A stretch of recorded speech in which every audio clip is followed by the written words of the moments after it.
మరోవైపు ఎర్రబల్లి దయాకర్ కూడా వచ్చే అవకాశం ఉంది అంటున్నారు. ఇటువంటి నాయకుల మీద కూడా కొంత గతంలో కొంత ముద్ర ఉన్నది కాబట్టి వీళ్ళని ఎట్లా తీసుకున్నటువంటి కాన్సెప్ట్ 12 మంది ఎమ్మెల్యేలు అంటారు కాబట్టి మాజీ ఎమ్మెల్యేలు ఆ ప్రస్తుత ఎమ్మెల్యేలతో పాటు 12 మంది వచ్చే అవకాశం ఉంది అంటారు. వీళ్ళ మీద కొన్ని విమర్శలు వస్తున్నాయి ఓవరాల్గా. మీరు అన్నది కూడా వాస్తవం. కాబట్టి మా నాయకుడు రేవంత్ రెడ్డి గారు కానీ ఏఐసిసి నాయకులు కూడా దీనిని పరిశీలించి అంటే పార్టీకి కూడా నష్టం జరగదు. ఇప్పుడు ఒక వ్యక్తిని ఒక నాయకుడిని తీసుకోవడం వల్ల అక్కడున్న నాయకులు కానీ అక్కడున్న పార్టీ కూడా నష్టపోకుండా ఆ విధంగా నిర్ణయం తీసుకుంటారని కూడా ఇది ఎర్రబెల్లిది కూడా ఇలా పేపర్లో రావడం జరిగింది.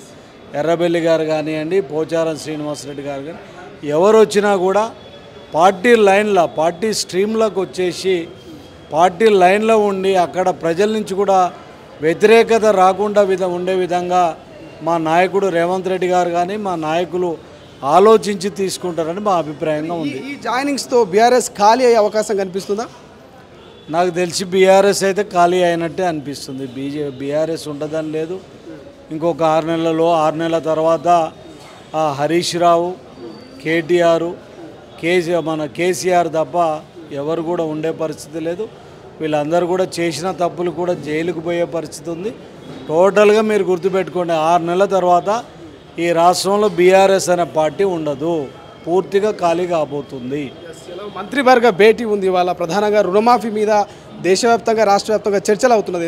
ఏకకాలంలో 2 లక్షల రుణమాఫీ ఎట్లా చేయబోతున్నటువంటి తెలుగు ప్రజలు చర్చించుకుంటున్నారు దేశవ్యాప్తంగా రాష్ట్ర వ్యాప్తంగా. సో ఎట్లా ఉండబోతుంది 2 లక్షల రుణమాఫీ? నిజమైన అర్హులకు ప్రకటించే అవకాశం ఉందా కాంగ్రెస్ పార్టీ? సో మీరు చూసినట్టయితే ఏదైతే రేవంత్ రెడ్డి గారు మన ఎన్నికల సందర్భంగా ఆయన మరీ స్పష్టంగా ఆగస్టు 15 లోపల నేను రుణమాఫీ చేస్తా అని చెప్పి ఒక స్పష్టమైన హామీ ఇవ్వడం జరిగింది. అందరూ కూడా దానిని మరి స్వీకరించలేకపోయారు. ముఖ్యంగా హరీష్ రావు లాంటి వాళ్ళు కూడా అది అయితే నేను ఎమ్మెల్యేకి రాజీనామా చేస్తానంటే ఇవాళ ప్రాక్టికల్గా చూస్తే మా నాయకుడు ఎవ్వరు ఊహించని రీతిలో దాని మీద ఈరోజు ఎక్సైజులు చేసి ఏ పరిస్థితులలో కూడా ఆగస్టు 15 లోపల రుణమాఫీ చేస్తా అని చెప్పి ఒక స్పష్టంగా విధి విధానాలను దాని మీద ఉంటున్నాడు. ఈరోజు మంత్రివర్గ దాంట్లో కూడా దానిని ముఖ్యంగా చర్చిస్తున్నారు. ఖచ్చితంగా మా నాయకుడు రేవంత్ రెడ్డి గారు చెప్పిన విధంగా రుణమాఫీ జరగబోతుంది. అందులో విధి విధానాలు కూడా నిర్ణయిస్తారు. మేము కూడా అడ్వైజ్ ఏం చేస్తున్నామంటే మంచి మంచి అధికారులకు కానివ్వండి, పెద్ద పెద్ద పొలిటీషియన్స్ కానివ్వండి, ఐటీ పే చేసేటోళ్ళకి కానీ 100 ఎకరాలు ఉన్న రైతులకు కూడా అవసరం లేదు. నిజమైన అర్హులకు మీరు చేయండి. నేను కూడా రైతునే, నాలాంటి రైతుకు అక్కర్లేదు. ఎవరైతే నిజమైన అర్హత ఉండదో వాళ్ళకు చేయాలని చెప్పి మేము మా నాయకుని కూడా సూచించినాం.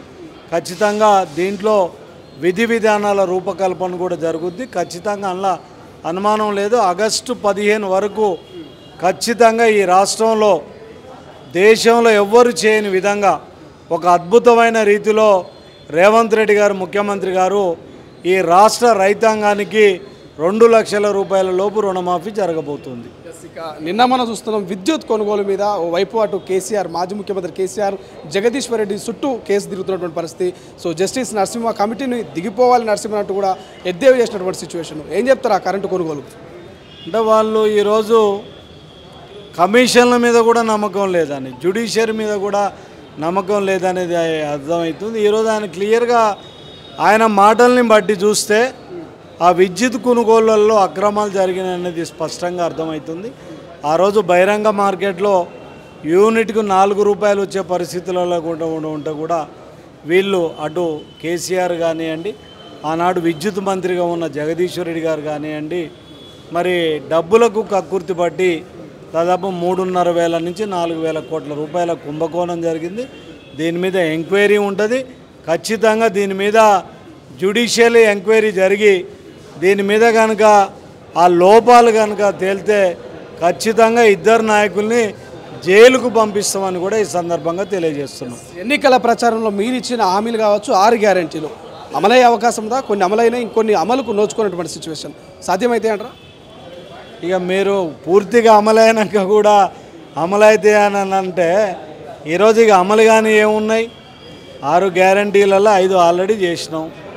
అన్నిటికన్నా పెద్ద గ్యారెంటీ ఏంటంటే 2 లక్షల రుణమాఫీ, అది కూడా అమలు కాబోతుంది. ఇందులో ఏం అనుమానం లేదు. రాహుల్ గాంధీ గారు మా సోనియా గాంధీ గారు మాట ఇచ్చిండ్రు రేవంత్ రెడ్డి గారు కూడా మాటకు కట్టుబడి ఉండే నాయకుడు. కాంగ్రెస్ పార్టీ అంటేనే ఇచ్చిన మాటకు కట్టుబడి ఉంటుంది. ఈరోజు ఎమ్మెల్యేలు కానీ నాయకులు కానీ కాంగ్రెస్ పార్టీలకు వస్తున్నారంటేనే కాంగ్రెస్ పార్టీ ఇచ్చిన మాటకు కట్టుబడి ఉన్నదని చెప్పి ఏమీ అనుమానం అక్కర్లేదు. 6 గ్యారంటీలు అమలైతే 6 గ్యారంటీలతో పాటు ఇంకా ఏదైనా పేద ప్రజలకు అవసరం ఉంటే కూడా దాన్ని చేయటానికి కూడా మా నాయకుడు రేవంత్ రెడ్డి గారు ప్రయత్నం చేస్తాడు. Thank you so much. ఇది పటేల్ రమేష్ రెడ్డి గారు స్పష్టంగా చెప్తారు. కేవలం బీఆర్ఎస్ పార్టీలో మాజీ ముఖ్యమంత్రి కేసీఆర్, హరీష్ రావు, కేటీఆర్ ఆ ముగ్గురు తప్ప ఒక్కరు కూడా ఉండరు. కారు ఖాళీ కాబోతున్నటువంటి కాన్సెప్ట్లో ఆయన చెప్తున్నటువంటి సిచ్యువేషన్. సో సుజాం ఏం జరగబోతుంది భవిష్యత్తులో అనేది కెమెరా పర్సన్ అజయ్తో శ్రీశైలం, తొలి వెలుగు, హైదరాబాద్. అసలైన తొలి వెలుగు. ఫాలో వాట్సాప్ @తొలి వెలుగు official.